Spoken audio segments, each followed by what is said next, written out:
Tudo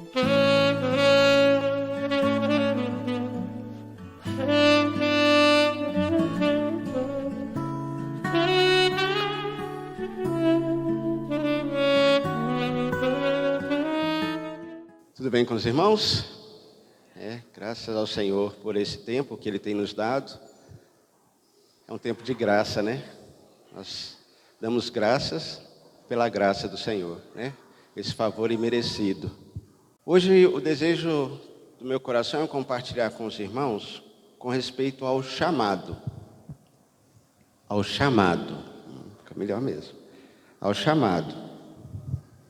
E eu queria dividir esse tema, tem que baixar um pouquinho, dividir esse tema em duas partes. Quando nós nos reunimos e o nosso culto racional, que é a nossa vida diária, que também engloba o reunir. E por que é importante separar? Porque às vezes a gente pensa que exercer nossa função, o nosso chamado, é só nas reuniões da igreja. É só quando as igrejas se reúnem. E boa parte dos dons e talentos que o Senhor nos dá, ele é exercido fora desse tempo. Tem alguns dons que eles têm preeminência nesse tempo que nós estamos aqui. Aquele que tem a palavra de sabedoria, conhecimento, vai compartilhar, os mestres. Tem aqueles que têm o ministério do serviço que trabalha com a música, com as crianças. Então, nesse tempo, tem alguns serviços que se destacam mais. Mas eu gostaria de separar para que a gente possa entender que quando nós temos um chamado, isso vai para toda a nossa vida. Nós exercemos esse chamado aonde quer que estejamos. Os textos que nós vamos usar vai ser o de Coríntios 14, 1 Coríntios 14, 26 e Romanos 12, 1, tá? Eu quero falar aqui uma frase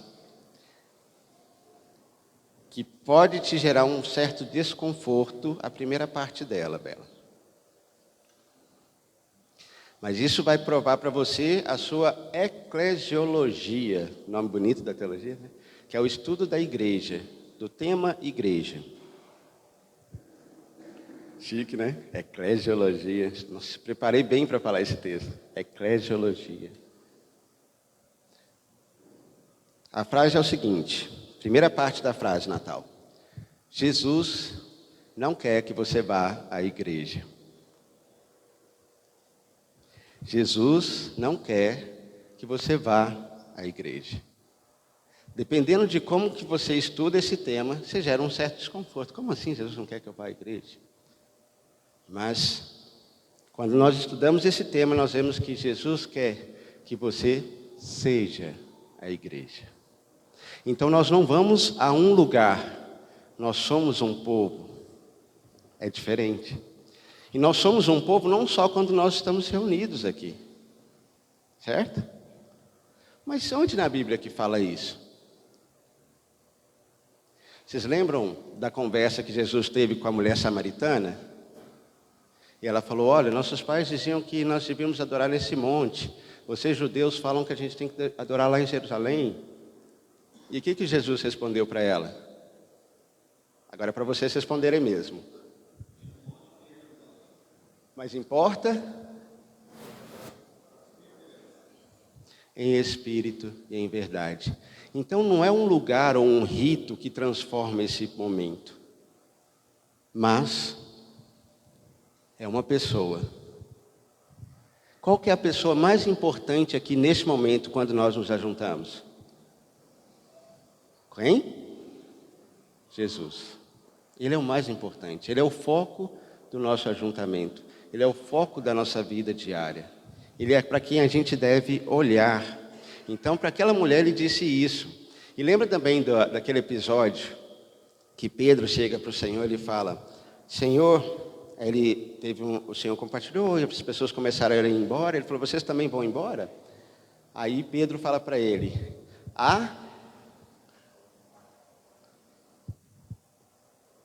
quem iremos?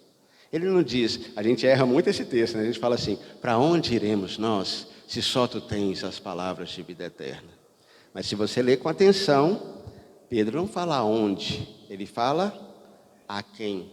Porque nós não vamos a um lugar, nós vamos a uma pessoa.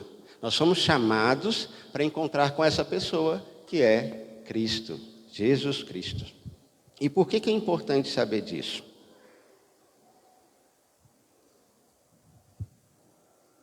Por que você acha que é importante, Alemar? Oi? Ele está com medo de responder. Nós estamos em casa, senhor. É importante saber disso, Alemar, porque senão nós vamos ficar focados em um rito, em uma experiência quando nós estamos aqui. Não é verdade? Então, nossa vida vai ser pautada pelas reuniões que nós frequentamos. E, na verdade, isso tem que ser transformado. Quando nós nos reunimos, nós não nos reunimos para assistir reunião. Já ouviu esse termo? Não, vou ali assistir uma reunião. Irmãos, todos nós somos participantes desse tempo. E cada um de nós é importante para esse tempo. Você influencia tanto positivamente como negativamente. Você sabia disso? Por isso que é importante nós nos prepararmos para aqui. No texto de 1 Coríntios, vamos abrir lá, 14, 26.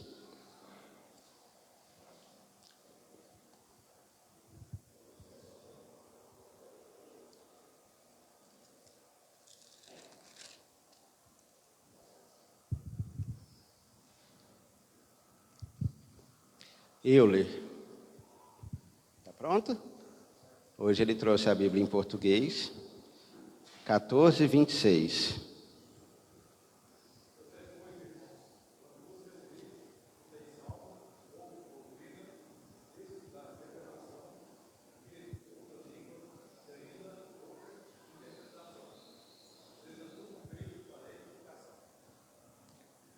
Você consegue perceber o princípio aqui?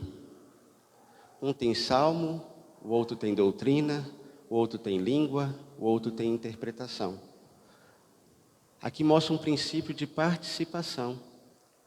O Senhor quer que nós venhamos preparados para entregar aquilo que Ele mesmo tem nos dado. Então, quando nós nos reunimos, há uma manifestação da vida do Senhor em nós. Antes de aprofundar nesse tema, eu queria só desmistificar o termo igreja, eclésia.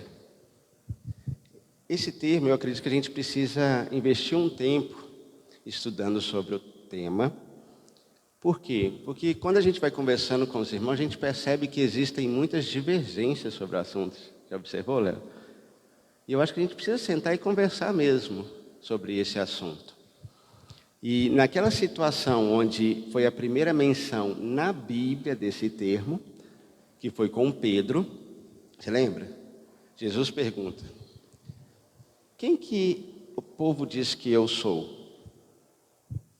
Daí os discípulos começam a responder: não, uns diz que o Senhor é Elias, Jeremias, um dos profetas. E vocês? Porque uma coisa é quem está de fora, uma coisa é quem não tem convívio.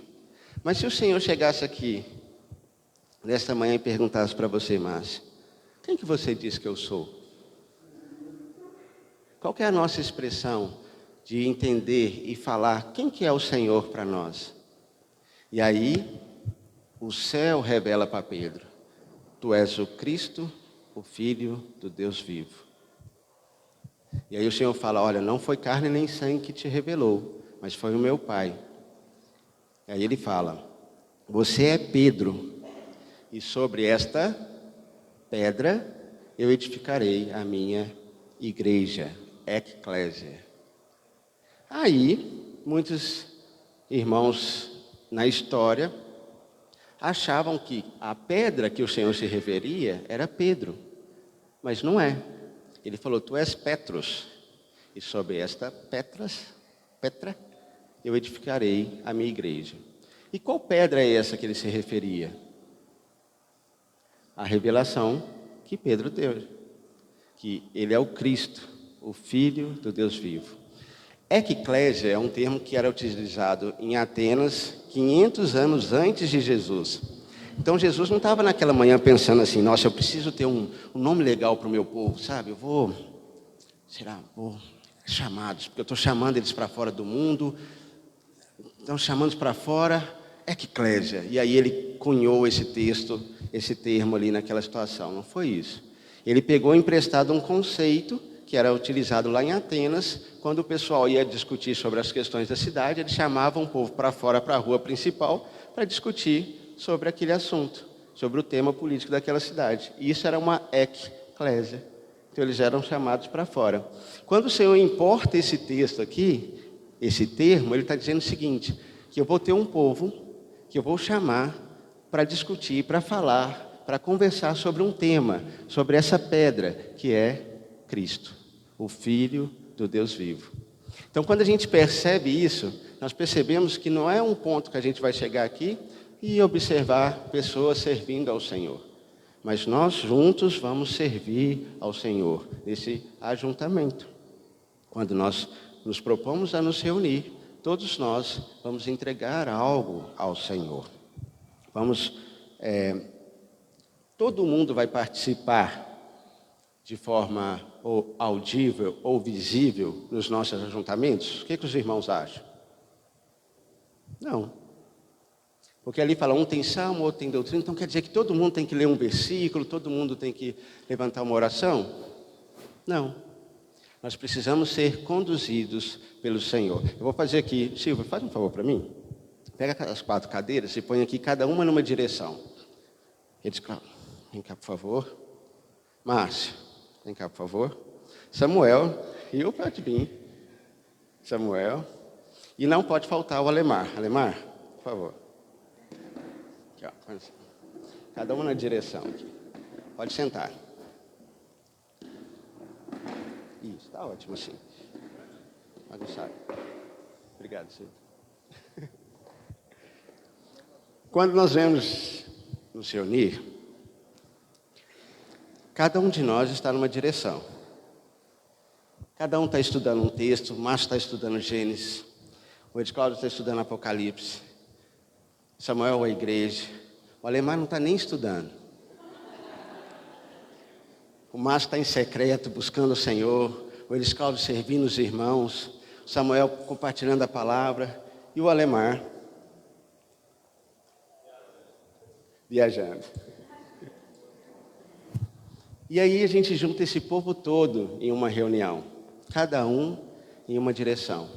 O Márcio tem um temperamento mais calmo, então ele gosta das coisas mais baixinhas, mais tranquilas, raramente levanta a mão. O Cláudio, ele levanta, balança, roda. O Samuel é neutro. E o Alemar? E quando esse povo se reúne, cada um em uma direção, leva-se um tempo, não leva? Vocês percebem isso quando a gente se reúne, no início da reunião? Leva-se um tempo, porque muitas das vezes nós não nos preparamos para esse momento. Mas aí acontece uma coisa, que deveria acontecer na nossa vida diária. Os 4, olhem para esse nome aqui, por favor, Samuel, Alemar. Olhem para esse nome aqui, Alemar. Jesus. Vocês percebem, quando nós começamos a olhar para a pessoa mais importante do nosso ajuntamento, começa a ter um pequeno alinhamento, correto? Agora alinhem suas cadeiras para esse nome. Vocês conseguem perceber aqui? Quando nós olhamos para Cristo, em nosso ajuntamento, nós deixamos de lado as nossas preferências, nós deixamos de lado aquilo que tem focado, nossa mente, e nós olhamos para o nosso Senhor. E Ele nos alinha em um único propósito, em uma única realidade. Obrigado, irmãos. Gosto de recurso visual porque a gente grava, Quando nós olhamos para Cristo, então, quando nós chegamos aqui, nós somos alinhados com o propósito dEle. Então, quando um tem salmo, outro tem doutrina, outro tem cânticos espirituais, outro tem línguas, nós vamos estar sempre alinhados com a pessoa do Senhor. É Ele que coordena, é o Espírito de Deus que nos coordena. Lembra lá no início, em Gênesis 1, que o Espírito de Deus pairava sobre a face do abismo? Uma vez o Gino compartilhou que aquilo era um movimento elíptico. É como se ele ordenasse as coisas, começasse a ordenar aquilo que estava tudo bagunçado. Isso é muito interessante. Mas nós precisamos fazer isso no nosso secreto. Como que nós vamos oferecer algo ao Senhor que Ele não nos deu? Esse é um princípio bíblico que está em primeira... Deixa eu achar aqui, por gentileza.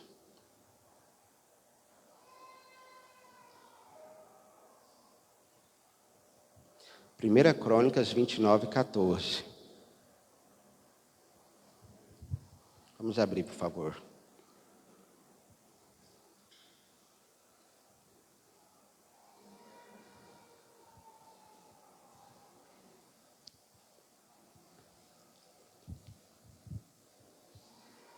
Vamos até, para pegar o contexto aqui, no 10.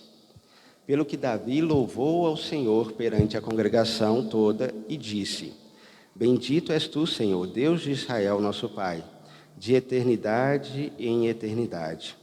Teu, Senhor, é o poder e a glória, o poder e a grandeza, a honra, a vitória e a majestade, porque teu é tudo, quanto há nos céus e na terra. Teu, Senhor, é o reino, e tu te exaltastes por chefe sobre todos. Riquezas e glória vêm de ti. Tu dominas sobre tudo. Na tua mão há força e poder. Contigo está o engrandecer, e a tudo dar força. Agora, pois, ó nosso Deus, graças te damos e louvamos o teu glorioso nome. Porque quem sou eu e quem é meu povo para que pudesse dar voluntariamente essas coisas? Porque tudo vem de ti, e das tuas mãos tu damos. Esse é um princípio, irmãos. Todas as vezes que nós vamos oferecer algo ao Senhor, nós temos que oferecer algo que Ele mesmo nos deu. E às vezes a gente inverte a situação. A gente quer nos alimentar nas reuniões, aí vai esvaziando, né? Durante a semana, chega no outro domingo a gente enche e vai esvaziando. Mas na verdade é o contrário. Nós devemos ir no secreto e nos alimentar de Cristo. E aí quando a gente vai, a gente recebe do Senhor. E quando a gente recebe do Senhor, a gente quer ir mais a Ele. E a gente recebe mais. E quando nós nos ajuntamos, nós expressamos aquilo que Ele mesmo tem nos dado. Conseguiu entender? Quando nós nos ajuntamos, nós precisamos entregar aquilo que Ele mesmo tem nos dado. Porque senão vai ser bastante estranho. Nós vamos entregar coisas que é do nosso natural. Então, às vezes, se eu muito agitado, eu vou sempre estar movimentando demais, e o Senhor falou: calma, fica quietinho, Rafa. E eu: não, porque tem que agitar, eu tenho que movimentar os irmãos. E não é. Eu tenho que olhar para Cristo, e eu tenho que entregar a Ele o que Ele mesmo me deu. Amém? Até aqui todo mundo está entendendo? Sim ou não? Amém. Alguém quer acrescentar alguma coisa sobre o tema? Não? Amém. Então vamos.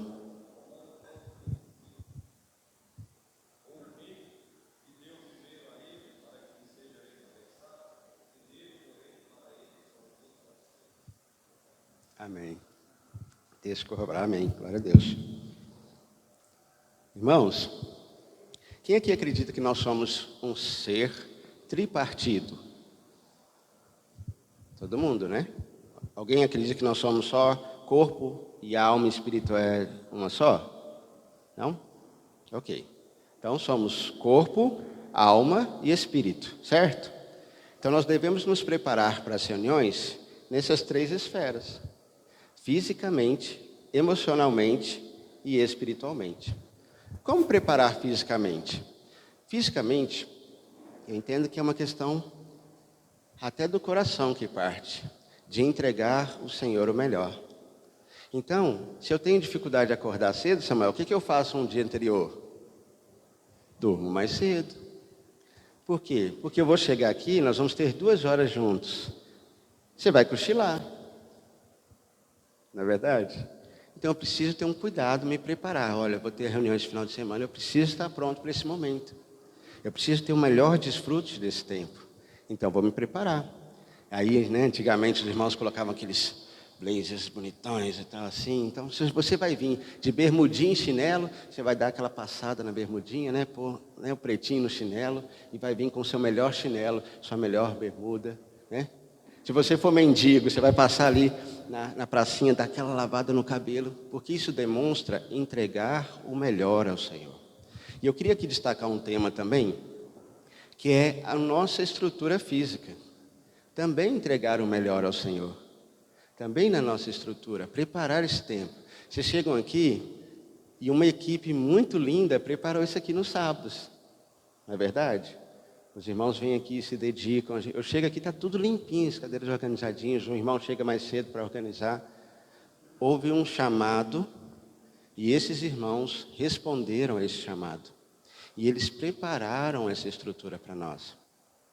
Um ponto também que a gente precisa considerar é com os nossos irmãos mais velhos. Considerar os nossos irmãos enfermos. Eu estava pensando nisso, como preparar fisicamente um local para as reuniões. Porque às vezes a gente tem aquela falsa ilusão, que não pode deixar muito bonitão não, que senão é ostentação. E não é. Eu tenho 38 anos, eu consigo passar 3 horas numa cadeira de plástico. Mas aqui tem irmãos enfermos, pergunta a esse irmão, irmão, como que é ficar 30 minutos sentado numa cadeira dessa? É difícil. Então nós temos que pensar como servir aos irmãos nisso. Eu fico ali atrás, nós temos os irmãos mais velhos, né? Os irmãos, graças ao Senhor, não ouvi os irmãos reclamando. Mas no tempo de calor, você tem que ver os irmãos ofegantes.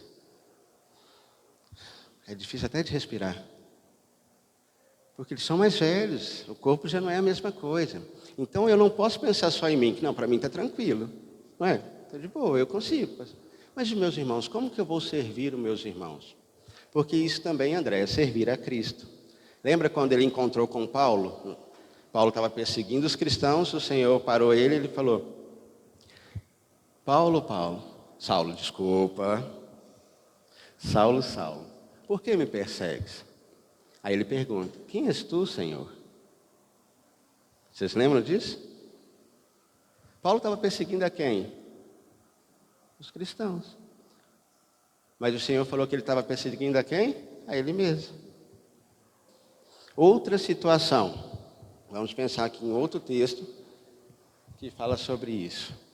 Lembra quando o julgamento lá vai passar os servos? Ele fala, tive fome, me deste de comer. Tive sede, me deste de beber. Estava nu e me vestiste. Mas, Senhor, quando que eu fiz isso? Quando você fez a um dos meus pequeninos. Então, preparar fisicamente esse local também, por exemplo, questão do nosso som. Tem irmãos que têm dificuldade de ouvir. E vocês sabiam que quanto pior o som, mais difícil a compreensão do texto? É muito mais difícil. Então nós precisamos nos preparar para dar um momento, escutem isso, é um sentimento e uma intenção de excelência. Fazer tudo o melhor. Porque nós estamos fazendo para o nosso Senhor. Então tem que ser o melhor.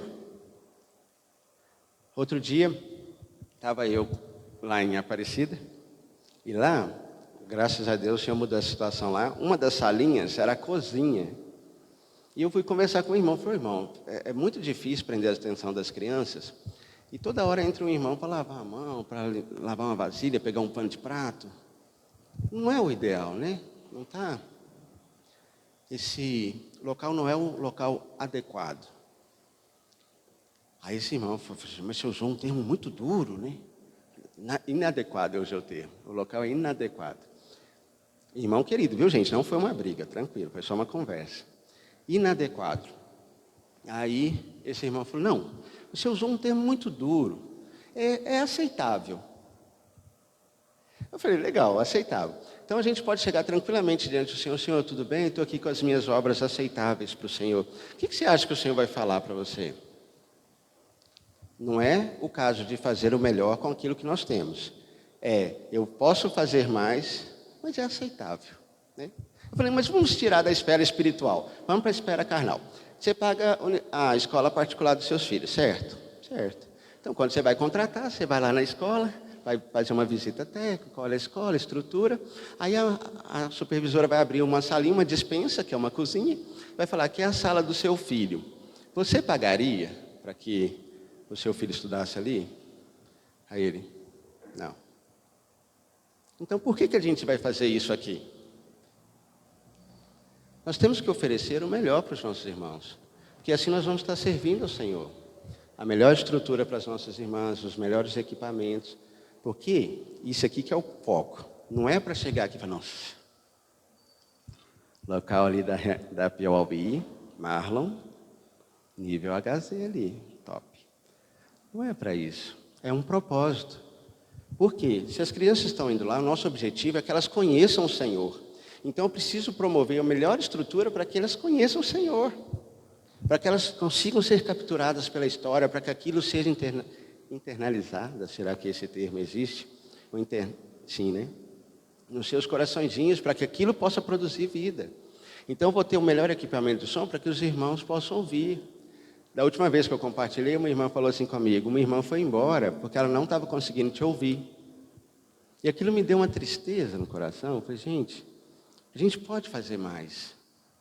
A gente pode entregar mais. Sabe? Irmãos, isso não é uma exortação, tá? É um estímulo. Por quê? Porque normalmente o que a gente faz? Tá aqui, o Beto não está aqui hoje, né? Samuel está aqui. Culpa do Samuel. Não é? Não, a culpa não é do Samuel.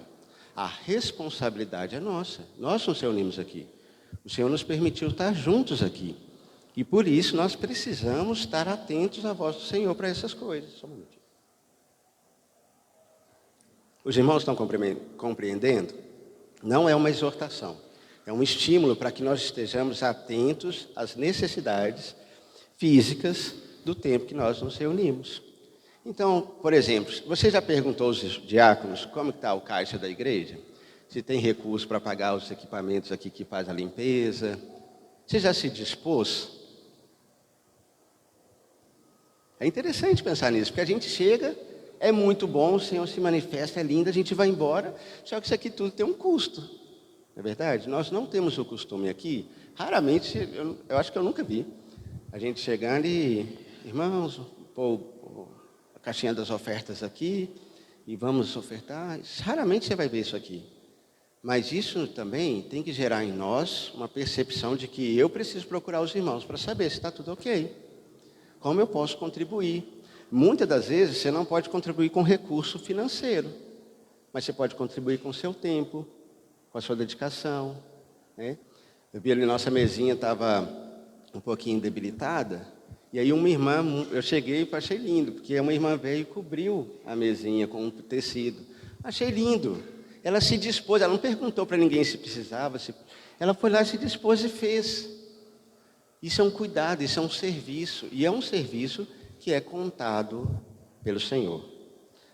Vamos ao emocionalmente, então. Ok, até aqui o físico, vamos ao emocionalmente. Eu vou inventar um número aqui, porque eu nunca pesquisei isso, mas 92,5% das brigas em família dos finais de semana acontecem 1 hora antes da reunião, não é verdade? Os sorrisos aqui comprovam. É incrível. Você começa a arrumar, você jejuou, orou, final de semana, ô Senhor, vou estar com os irmãos, glória a Deus. Então, você preparou a bolsa dos meninos? Oh, meu Deus do céu. E aí começa aquela confusão. E aí é filho brigando com o pai, pai brigando com o filho. Vocês já viveram essa situação? E aí você chega aqui com aquela alma agitada, meu Deus e tal.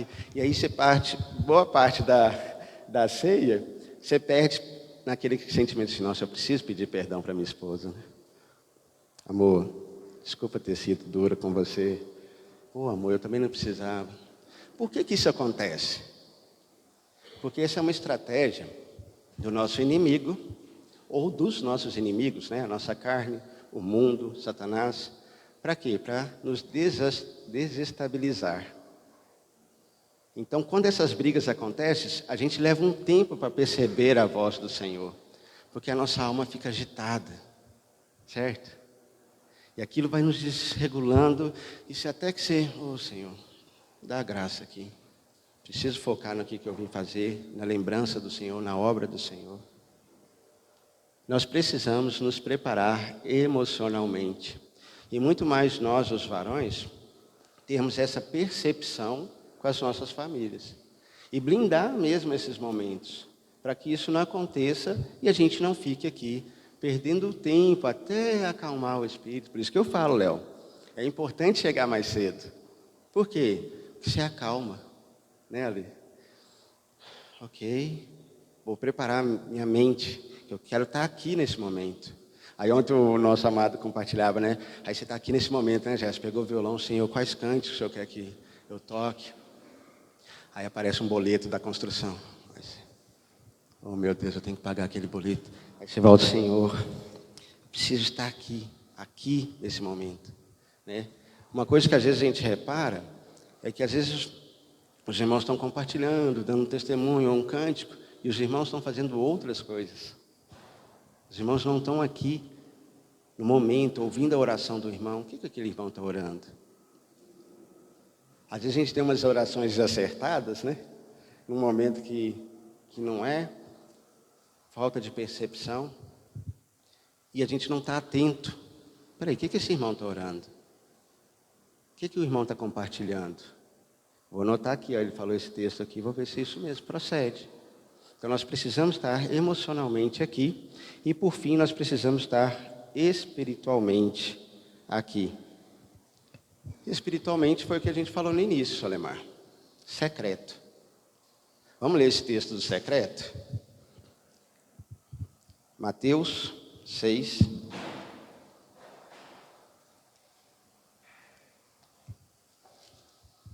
Até aqui está todo mundo entendendo, né? Também. Mateus 6.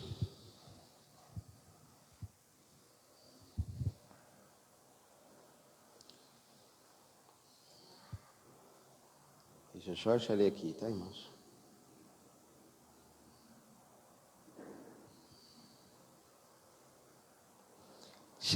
Verso 6.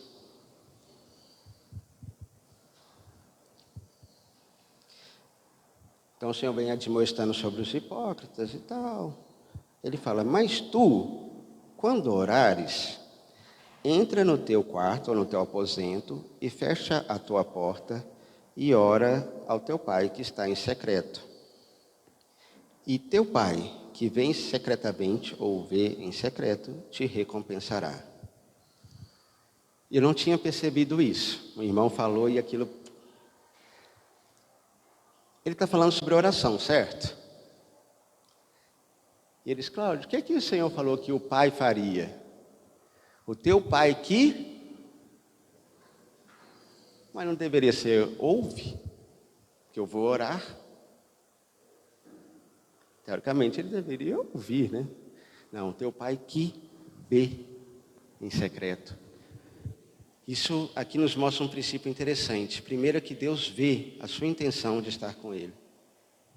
Ele olha para você, para Ele foi... E muitas das vezes, reconheçamos. No início a gente faz até pela disciplina espiritual. Vou parar e eu vou ler a Bíblia, porque senão meu trabalho, as crianças, a escola não vai conseguir esse tempo. Então você faz por disciplina. Vou fazer, Silvio. Vou parar e eu vou orar ao Senhor. E aí o teu pai que vem em secreto começa a te recompensar. Aí o Marlon fala, uai, que presença boa. É diferente. Amanhã eu vou perseverar. Persevera. E o Senhor te recompensa. E assim por diante. Então todos os dias nós vamos nos alimentando, nos enchendo. Quanto mais nós nos enchemos, mais nós queremos dele. E aí quando nós chegamos aqui, você já teve aquela impressão assim, nossa, a reunião parece que não foi, sabe? A gente se reuniu, mas isso é porque você e eu não estamos tendo tempo no secreto com o nosso Pai. Porque aí quando a gente chega aqui, a gente não tem o que oferecer. Aí você fica. É verdade? Mas quando nós nos enchemos do Senhor, a gente chega aqui, a gente tem algo a entregar a Ele, porque nós temos da vida dEle. Nós temos aquilo que é dEle mesmo. Eu já falei isso com os irmãos. Lá no julgamento, 6 tipos de materiais: madeira, palha e feno, ouro, prata e pedras preciosas, certo? Madeira, palha e feno dá em cima da terra, não é verdade? Qualquer esquina que você for aqui, você busca ali feno, palha. Madeira, você tem árvore abundante. Mas quando leva no fogo, o que acontece? Queima tudo. Não fica nada. Mas o ouro, a prata e as pedras preciosas, você precisa cavar. Não tem jeito. Você precisa gastar energia, você precisa dedicar. Vocês têm que ver a quantidade de terra que é necessário para tirar, para achar um diamante. É toneladas de terra. Isso mostra o quê? Você lembra lá em Apocalipse, quando o Senhor aconselha aquela igreja e fala assim: aconselho que de mim compre ouro refinado, colírio e verso. O que é isso? Comprar na Bíblia quer dizer pagar um preço. Nós precisamos responder a esse chamado e pagar um preço para estar com o nosso Senhor. E Ele nos recompensará da vida dEle, e aí nós entregamos a Ele o que é dEle mesmo. Amém? Ah, Rafa, mas eu não sou um conhecedor da palavra, assim, de destrinchar os textos, né, texto a texto, hino grego, eu não sou. Aí o Senhor me lembrou daquela história dos 5 pães e os 2 peixes. Essa história, assim, me deixa muito apaixonado, porque eu tento ver a questão humana da história, porque foi maravilhoso a multiplicação. Imagina você naquela situação, foi lindo. Mas eu fico pensando naqueles momentos antes, que o Senhor, testando os discípulos, fala com eles assim: a gente precisa dar, estou parafraseando, tá, irmãos? A gente precisa dar comida para esse povo. Aí um já levanta e fala: mas Senhor, se a gente tivesse 200 denários, não dá para comprar pão para todo mundo? É muita gente. São 5.000 homens. Geralmente seguiam mais mulheres, devem dar mais ali umas 12 mil pessoas, mais umas 3.000 crianças, dá umas 15.000 pessoas. Né, Marla? A gente ia fazer as contas, meu Deus do céu. Já separa uma equipe para buscar pão na cidade tal, na outra cidade, porque não tem padaria para fazer pão para isso tudo, né? Vamos organizar aqui, e aquele movimento. Aí chega um rapazinho, e eu acho que tinha que ser em Pedro mesmo, porque ninguém mais ia ter coragem.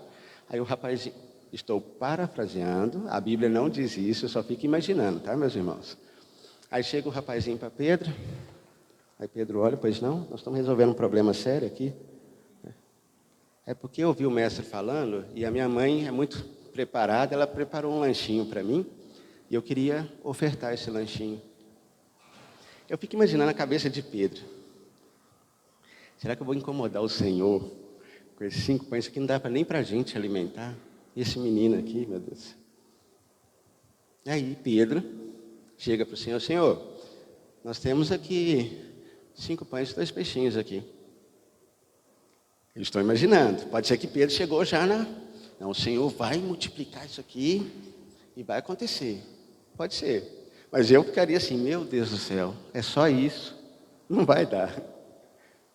E aí o Senhor pega aqueles 5 pães e 2 peixes e faz aquela multiplicação. E o mais bonito, irmãos, que a palavra fala que a palavra do Senhor permanece para sempre, não é? A história desse rapaz vai ser lembrada para sempre, pela pequena contribuição que ele deu.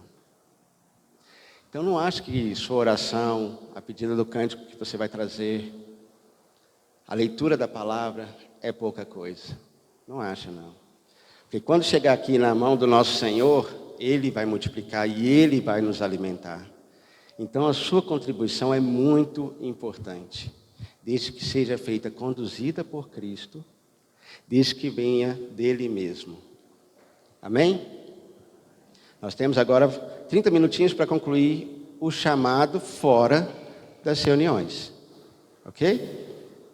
Ok, Lemar? Conseguimos? Excelente. Romanos 12, 1. Silvio, aquela... Posso? 12, 1.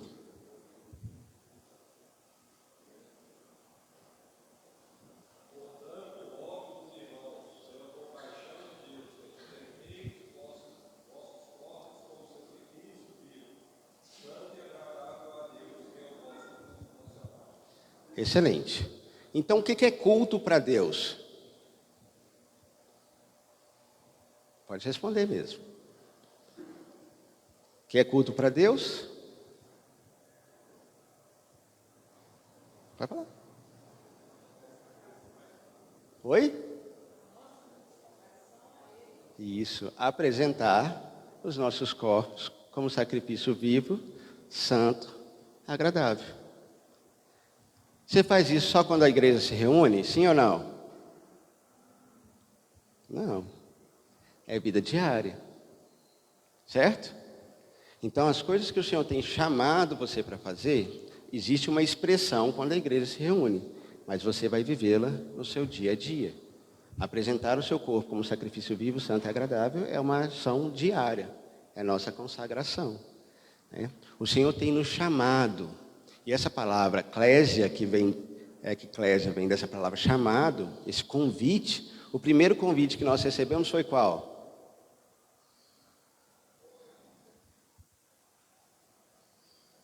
Qual foi o primeiro convite que todo crente recebe? O convite da salvação. Nós éramos perdidos, Ele nos chama, é Ele que nos chama.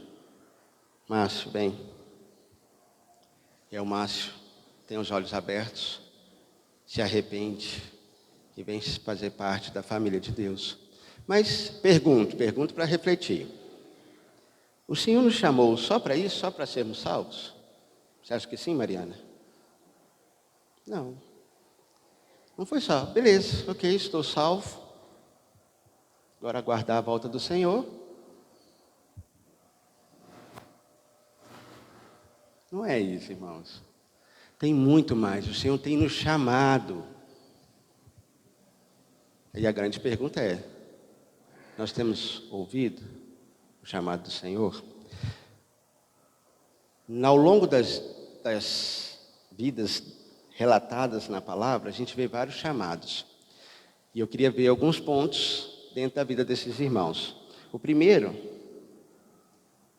irmãos e não irmãos, que é no Velho Testamento, mas nós vamos olhar aqui Adão. Adão, Gênesis 2,15. Deus deu um chamado para Adão naquela situação.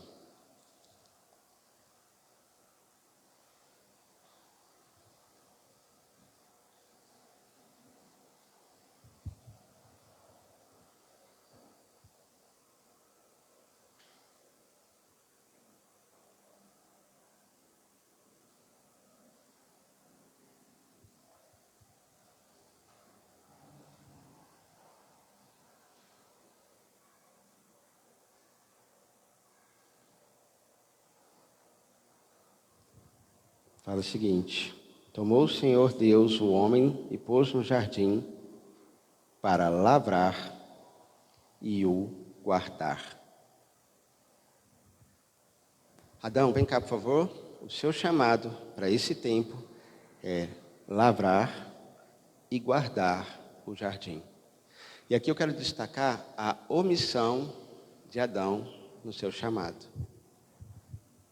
Estava Eva lá pertinho da árvore e uma serpente apareceu para conversar com ela. Qual que era o chamado de Adão? Guardar o jardim. Ele foi omisso? Foi omisso. Ele não guardou a esposa dele. Ele tinha que proteger. Pensei que você está falando não é de Deus, não, porque Deus falou para a gente não comer. Ele tinha que estar atento. E aqui é um cuidado para aqueles que querem servir ao Senhor com respeito às famílias. Sua família é um ministério que o Senhor deu para você cuidar daqueles que estão perto de ti. Então não vale a pena negligenciar esse chamado. É necessário que nós, os varões, estejamos presentes para guardar e cultivar, fazer com que nossos filhos, nossa esposa, nós mesmos, possamos dar frutos para o Senhor. Nós precisamos estar atentos. O que está acontecendo na minha casa? Porque às vezes a gente entra num ativismo religioso e negligencia a família. E o custo é muito alto. Mas sabe onde está escrito isso? Coríntios 7. Aquele texto para mim ficou encoberto por muitos anos, porque eu falava assim, mas como assim? O solteiro cuida das coisas do Senhor. E o casado... Vamos abrir que eu não lembro, sou ruim com... 1 Coríntios 7, vamos lá. 7:32.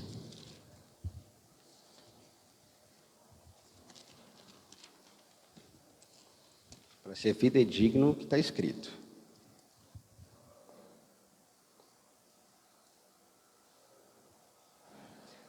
Diz assim, e bem quisera eu que estivesses sem cuidado.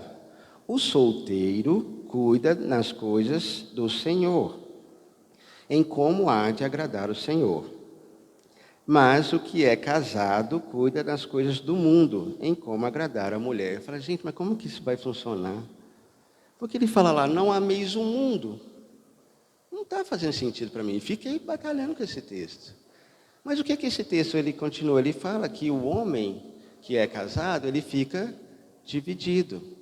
Então, se eu tenho um chamado evangelístico, e meu negócio é ir para as missões, e eu caso com uma moça, que ela para sair ali para comprar um pão é uma dificuldade, eu vou ficar dividido, limitado. E o meu chamado inicial é cuidar dela. Então, agora as minhas viagens vão ficar limitadas ao meu cônjuge. Interessante, né? Ah, mas lá fala que a gente tem que deixar pai, mãe, filho. Dentro do contexto judaico-cristão da época, um judeu falar assim, pai, eu converti a Jesus.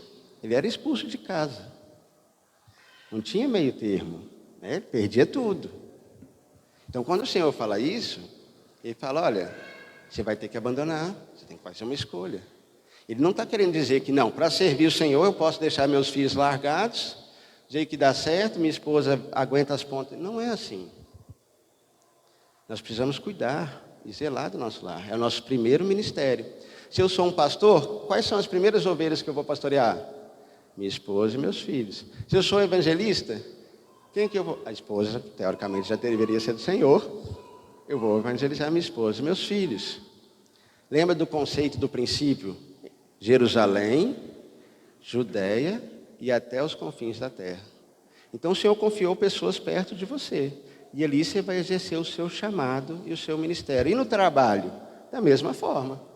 Você trabalha, lá tem pessoas? Tem. Você vai exercer seus dons lá. Você vai evangelizar, você vai cuidar, você vai ensinar. Conseguiu entender? É em todo lugar. Está na escola, os jovens. Filhão. Estou na escola, qual que é o meu chamado? Quais são os chamados que o Senhor deu à igreja? Nós, quando nos reunimos, qual que é o nosso chamado? O que o Senhor nos chamou? Porque vocês acham que nós estamos reunidos aqui na Avenida Piauí só para estar juntos? Não é. O Senhor tem um chamado para essa assembleia. Ele quer que nós façamos algo. E nós precisamos estar atentos a esse propósito. Para a gente poder cumprir esse chamado do Senhor. Então, Adão foi omisso. Ele deixou o chamado dele. O chamado de Noé. A palavra fala que Noé achou graça diante de Deus. Esse termo não é que você olha para Noé e fala assim, Noé é diferenciado. Noé era diferenciado? Mas isso importa alguma coisa para Deus, no sentido de que eu posso entregar alguma coisa minha para Deus? Não. Deus olhou para Noé e falou, eu vou ter graça e vou salvar você e sua família. No chamado é do mesmo jeito. Você não merece Marlon porque você é um cara certo, honesto. Não. Deus falou, eu quero chamar o Marlon para isso. O Espírito Santo fala que ele manifesta a quem quer. Ele que determina. É óbvio, em contrapartida, as pessoas que se dispõem, o que acontece? O Senhor usa mais. Isso é fato. Onde nós vemos isso? Na história de Davi. Lembra que Davi estava lá, falou, gente, minha casa vive em palácios. E a arca do Senhor, numa tenda. E aí Davi Esse coração, não, nós vamos providenciar isso, vai lá conversar com o Natan. Natan, eu vou construir uma casa para o Senhor e tal.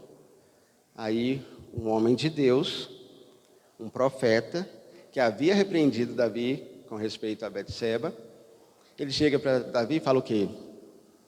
O que você está pensando é bom mesmo. Vai lá e faz tudo que está no teu coração. Não passou nem meio-dia, né? A noitinha, Deus fala com o Natan assim, opa, não foi isso que eu disse não. Volta lá para Davi e fala que ele não vai construir minha casa. Porque ele derramou muito sangue diante de mim. E aí como que ia ser conhecida a casa de Deus?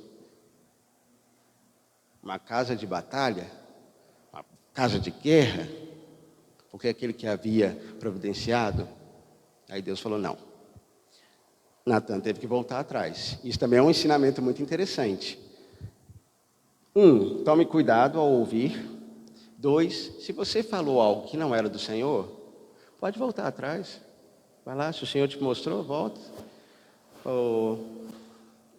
Pri, me desculpa. Eu falei aquele negócio achando que era do Senhor e não era. Era meu, perdão. Ok. E aí se policia para você entregar aquilo que é do Senhor. Amém? Até aí tudo bem? Outro ponto do chamado. Ele é gradual. Lembra de Abraão? O Senhor teve um chamado para Abraão. Qual foi? Sai da tua terra e da tua parentela, para a terra que eu lhe mostrarei. Pensa na agonia que nós pais ficaríamos, né? A esposa perguntando, mas para onde que a gente vai? Aí, porque o Senhor ainda não falou não, mas Ele falou para a gente ir. Mas o que a gente tem que levar? Qual que é o tamanho da viagem? Não faço ideia. O Senhor falou para a gente ir. E nós vamos dar o primeiro passo. E o Senhor vai revelando. E assim foi com a vida de Abraão. O Senhor foi revelando a cada passo o seu chamado, para onde ia, até ele chegar, onde deveria estar. O seu chamado, irmão, normalmente a gente já quer assim, né? Eu tenho ali um foguinho evangelístico, já vou lá para a África, e aquelas crianças tudo vão ser convertidas em nome de Jesus. E a gente pensa que, não, amanhã, aí a gente vai para os presbíteros, né? Sam, eu sei que eu sou evangelista, Sam, e eu preciso pregar o evangelho. Sam, ok, amém. Esse é o seu chamado. Isso, e eu vou para a África. Aí o Sam fala, não, não vai. Como assim? É o meu chamado. Não. Vamos trabalhar aqui primeiro. Aí você desespera. Estão me bloqueando. Não é assim normalmente? A gente faz um bico desse tamanho. Não é verdade? Eu sei porque já aconteceu comigo. Bicão, sem entender que primeiro Jerusalém, Judeia e até os confins. O chamado, ele vai se ampliando. Então, vou começar com meu vizinho, com a minha turma lá na escola, e aquilo eu vou sendo treinado, vou sendo amadurecido. O chamado, ele é amadurecido. Até o profeta Natan, um profeta, um homem de Deus, não errou na mensagem dele? Errou. Mas não voltou atrás? Voltou. Corrigiu. Amadureceu. Agora, com certeza, ele ia ter muito mais cuidado para falar os oráculos de Deus. Concordam comigo? E é assim também. Por exemplo, estou compartilhando aqui. Eu vou acertar 100%? Sempre?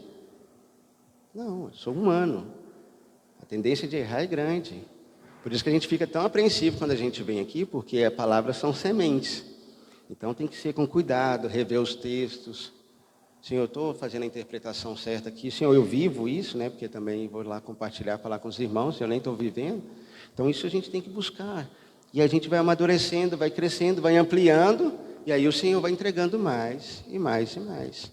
Então o chamado também é progressivo. Todo mundo aqui tem já a clareza do chamado? Sim ou não? Não? Não? Tem? Para que foi chamado? Se eu perguntar assim, para que o Senhor tem chamado você para exercer nesse tempo? Vocês têm clareza? E aí eu fui pesquisar sobre isso e falei, Senhor, como que a gente geralmente pergunta sobre isso, né? E normalmente a pergunta que a gente faz é como eu descubro o meu chamado, não é verdade? Como é que eu vou descobrir isso? E aí a resposta do Senhor é, na verdade, você não descobre. Você ouve. Porque se existe um chamado, tem alguém chamando.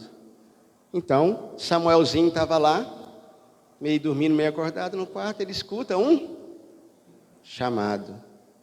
Samuel, ele vai lá em Eli. O senhor me chamou? Não, chamou isso não. Vocês conhecem a história? Aí ele fala, quando você ouvir, responda, eis-me aqui. Aí tem uma frase que eu achei topzera. Ela é difícil de compreender, mas tenta pegar o princípio. Ela não é literal, ela é um conceito. Os céus não respondem perguntas. Os céus respondem respostas. Fiquei um tempão pensando, essa carinha mesmo que eu fiz, Ana. Como assim? Porque geralmente a gente fica perguntando ao Senhor, né? Senhor, o que eu tenho que fazer? Senhor, me usa. Senhor, o que eu posso? E a gente fica perguntando, não é verdade? Mas quando essa frase, ela abre assim, quer dizer o quê? Ao invés de nós perguntarmos ao Senhor o que nós deveremos fazer, nós devemos ser a resposta. Senhor, eis-me aqui, estou nas tuas mãos, me usa como o Senhor quiser. E aí quando nós nos dispomos, aí o céu responde. Então faça isso, vai lavar vasilha, vai arrumar seu quarto. Então, assim, não, Senhor, eu falei questão, né, do reino, falei questão de ir lá para fora e, ok. Por exemplo, para mim, Rafael, é mais fácil servir, mas eu tenho muita dificuldade com questões do meu caráter, que precisam ser trabalhados. Então, o Senhor, toda vez que eu me posiciono no serviço, o Senhor vai tratar o quê? O meu caráter. Você vai ter que ser tratado, você vai ter que ser moldado para poder depois servir. Então, um irmão falou algo que eu achei interessante. Ele falou sobre o comissionamento do ID. ID por todo mundo e pregar o Evangelho. Ele coloca que esse texto foi colocado no final do Evangelho, porque ele está falando de homens maduros. Porque para fazer discípulo, você tem que conhecer o seu Senhor. Né? Eu achei interessante a visão. Falei, olha, dá para pesquisar sobre isso. Mas é uma interessante visão. Porque quando você faz discípulos, são as fases do amadurecimento. Vou concluir. Fases do amadurecimento. Se é um bebê, alguém te alimenta, certo? Aí você tem uma criança ali com seus 9, 12 anos, ela já consegue ir na cozinha, fazer um leitinho, né? Pegar uma bolacha. Aí tem um jovem adulto, ele já consegue casar, sustentar a casa, sustentar a família. Depois ele vai ter filhos. No Senhor é do mesmo jeito. Primeiro a gente converte, né? Somos bebês, crianças espirituais. E aí nós somos alimentados, certo? Aí nós vamos sendo alimentados. Teoricamente, o que deveria acontecer é que nós vamos amadurecendo a ponto de conseguir pegar o nosso próprio alimento. Então agora a gente sozinho já consegue abrir a Bíblia, consegue desfrutar do Senhor. E aí a gente vai amadurecendo mais e começa a alimentar a outros. Não só eu tenho o meu alimento, mas eu alimento a outros. E por fim, o amadurecimento é gerar filhos, que no Senhor é tanto evangelístico quanto discipulado. Evangelístico externo, discipulado interno. E aí a pergunta que eu quero fazer para você nessa manhã é, em qual fase você está? Isso você responde com seu Senhor. Senhor, eu ainda sou um bebezinho que só é alimentado aos domingos, aos sábados, às quartas. Senhor, eu ainda preciso que os outros me alimentem, eu já consigo gastar energia aqui na palavra, buscando os textos, buscando o Senhor em oração, nas disciplinas espirituais. Senhor, eu já consigo alimentar a outros? Eu tenho já uma bagagem que o Senhor tem me dado para eu poder multiplicar na vida dos meus irmãos, que sejam 5 pães ou 2 peixinhos? Eu já consigo, Senhor, trazer esse sustento para os meus irmãos? E, Senhor, eu já consigo gerar discípulos? Porque isso é um grande desafio para os líderes, né? É você olhar para a geração e falar assim, eu preciso treinar essa geração para ocupar o meu lugar. Né? E aí tem uma frase também que eu acho muito bacana, que o pai é o único homem que quer que você seja melhor do que ele. Não é verdade isso? Nós vamos dar sempre o melhor para os nossos filhos, sim? Nós queremos que eles sempre se desenvolvam e vão além, não é verdade? Então, quando nós estamos aqui no Senhor, esse tem que ser o nosso coração, coração de paz. De estimular os irmãos a serem melhores do que nós. Vai além do que eu fui. Eu consigo vir até aqui. Você consegue mais? Vai. Eu quero ser o suporte para que você vá. E aí, essa é a realidade que Davi, né? Ele tinha no coração o desejo de construir o templo, e o Senhor falou com ele, não. Aí o que foi o pensamento dele? Então vou deixar para lá também, Senhor que se vira. Não. Ele falou, meu filho é muito jovem. E aí ele providenciou os materiais para Salomão construir o templo. Não é lindo isso? Então nós precisamos providenciar os materiais para que os nossos irmãos cresçam. Nós precisamos fazer discípulos. Então o irmão Gerson ali toca, ele serve o Senhor no ministério ali do louvor, ele tem que pensar, tem o Pedrinho, eu tenho que treinar o Pedro para que ele possa me substituir. Né? Os presbíteros, quem são os irmãos, os varões que têm esse coração, esse encargo, esse chamado do Senhor, porque eu preciso treiná-los. Porque a gente não nasce sabendo ser crente, né? A gente chega aqui, a gente precisa ser treinado, ensinado. E aí Paulo fez isso com Timóteo, com Tito, não é verdade? Com Marcos. Paulo recebeu esse ensinamento de Barnabé. Não é isso? Barnabé que chamou ele, vem cá, vai andar comigo. Depois Paulo seguiu o ministério dele, Barnabé seguiu o ministério dele. Então, em qual fase do amadurecimento nós estamos? Pense nisso. Por quê? Frase impactante. Membro que não trabalha, dá trabalho. Somos membros do corpo de Cristo. E nós precisamos exercer o nosso chamado. E aí eu pedi autorização ao nosso irmão Beto para usar ele como exemplo. Essa semana vocês viram o que aconteceu com o nosso irmão, né? Ele precisou estar um pouquinho no hospital. Há algum tempo nós temos separado que o nosso irmão está muito sobrecarregado, muito cansado. O irmão parou para mim e falou assim, você já viu como o Beto respira? Coisa. Aí o Beto começou a caminhar, você viu que ele emagreceu? Ficou, cuidando do corpo, muito legal. Incentivamos ele. Mas o que nós percebemos? Que o nosso irmão está sobrecarregado. Eu estou falando aqui abertamente, para que nós possamos nos despertar. Vocês repararam um dia que ele veio aqui na frente e falou que ele estava cansado? Vocês repararam? Quem lembra dessa palavra? Pois é, quem estava aqui, o nosso irmão veio, e aquilo foi um pedido de ajuda. E eu vou falar para vocês, irmãos, para um homem chegar aqui e abrir o coração do jeito que ele fez, ele precisa de ajuda. Então a questão é focar então no irmão Beto? Não, não é isso. Só de você se posicionar e fazer aquilo que o Senhor chamou você para fazer, você já vai tirar uma carga dos ombros do nosso irmão. Porque aquele membro que não trabalha, um irmão, não sei se aqui nós temos, que tem dificuldade para caminhar, uma perna, a outra perna fica sobrecarregada, porque ela tem que carregar o peso, que era para ser dividido nas duas. E eu estou citando o irmão Beto, porque ele veio aqui, e ele passou essa situação. Mas quantos de nós aqui estamos sobrecarregados? Alguns irmãos têm me falado da questão da limpeza, que está sobrecarregando alguns irmãos na limpeza. Por quê? Porque a gente não está dispondo para fazer aquilo que o Senhor tem chamado para fazer. E aí sobrecarrega aqueles que fazem. Nas salinhas, possivelmente também deve estar precisando de irmãos para servir, porque sobrecarrega. Então, irmãos, não é uma exortação, é um estímulo. Chega para o seu Senhor e fala, Senhor, eis-me aqui. Eu quero cumprir o chamado que o Senhor tem para mim. E, Senhor, às vezes eu não faço nem ideia para que o Senhor me chamou, mas eis-me aqui. Eu quero entender o seu caminho e eu quero servir os meus irmãos. Eu quero ter esse tipo de elemento, ouro, pedra preciosa e prata, para que quando chegar lá naquele dia, não queimar tudo. Eu quero que seja um serviço, que não seja um ativismo religioso, mas seja algo que veio da tua mão. Eu não sei se eu vou conseguir passar, sabe? Irmãos, nós precisamos amadurecer. Você lembra que Paulo falou para Coríntios? Eu não posso falar para vocês como adultos espirituais, vocês são crianças. Só leite que eu posso alimentar. Vocês não conseguem alimento sólido ainda. Eu não estou falando que eu sou super maduro, não, viu, gente?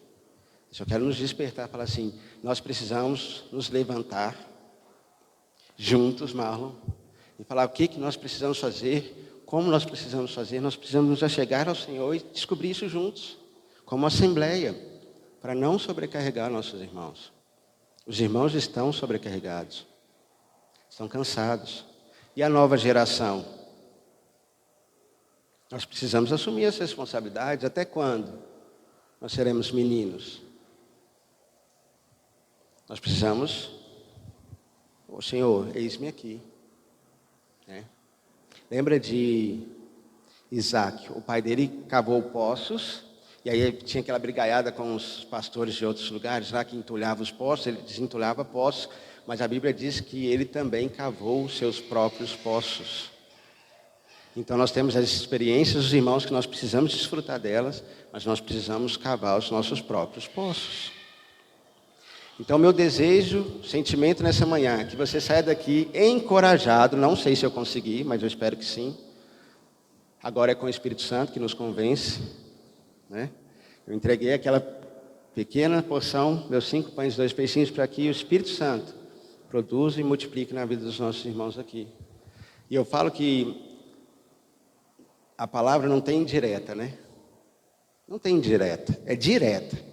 Se Deus te trouxe aqui nessa manhã, é para você ouvir o que Ele tem a dizer, nos cânticos, nas orações e na palavra, certo? Então nós precisamos estar atentos ao chamado do Senhor. E o chamado do Senhor para você nessa manhã é: levanta, se dispõe. Não amanhã, hoje. Amanhã você não existe, não tem um amanhã. Você tem o hoje. Hoje, Senhor, eis-me aqui. Esse é o chamado que o Senhor tem para você nessa manhã. E aí Ele vai descortinando esse chamado. E você vai, com certeza, entender o que Deus quer para você. Ficou alguma dúvida? Talvez muitas, né, Sam? Mas os irmãos entenderam a mensagem? Amém? Vamos orar ao Senhor? Senhor, nós agradecemos ao Senhor porque tudo é graça do Senhor. Assim como o Senhor nos lembrou ontem na questão dos pobres de espírito, nós queremos chegar diante do Senhor e reconhecer que nós somos pó. Se fizemos um dia alguma coisa é porque o Senhor nos capacitou. E só entregamos aquilo que vem das tuas mãos. Porque nós somos fracos e falhos, Senhor. Nós reconhecemos. Mas também nós reconhecemos que o Senhor nos pede para ter uma vida ascensional, né, Senhor? De desenvolvimento, de amadurecimento, de chegar a ruiós, a filhos maduros. E nós aqui juntos pedimos ao Senhor que nos ajude a corresponder a essa expectativa do Senhor. Nós não queremos estar alheios à vida da comunidade aqui, Senhor. Mas nós queremos estar atentos às necessidades do Senhor e sermos a resposta do Senhor. Nós não queremos também, Senhor, que seja só uma frase bonita, eis-nos aqui, mas de fato um coração que deseja isso, Senhor. E a Tua palavra diz que o querer e o efetuar vem do Senhor. Então, por favor, Senhor, gera em nós este coração de querer cumprir a vontade do Senhor. Gera em nós, Senhor, esse despertar para a voz do Senhor e atentar para aquilo que o Senhor tem nos chamado. Pedimos em nome de Jesus que o Senhor nos livre de ser omissos. Nós não queremos ser omissos, Senhor. Não só com aquilo que o Senhor já tem nos entregue, mas com aquilo que o Senhor vai nos proporcionar. Por favor, Senhor. É a nossa oração em nome de Jesus.